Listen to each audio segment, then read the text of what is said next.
शाम समय एक ऊंची सीढ़ियों वाले घर के आंगन में चांद को उतरे देखा हमने।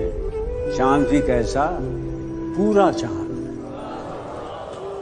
इंशा जी, इन चाहने वाली आंखों ने, देखने वाली आंखों ने मुल्कों मुल्कों, शहरों शहरों, कैसा कैसा देखा चांद। हर एक चांद की अपनी धज थी, हर एक चांद का अपना रूप, लेकिन ऐसा ऐसा रोशन, हंसता, बातें करता चांद।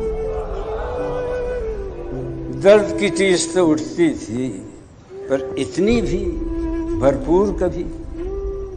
आज से पहले कब उतरा था दिल में इतना गहरा चांद। हमने तो किस्मत के दर से जब पाए अंधियारे पाए। ये भी चांद का सुपना होगा, कैसा चांद, कहाँ का चांद।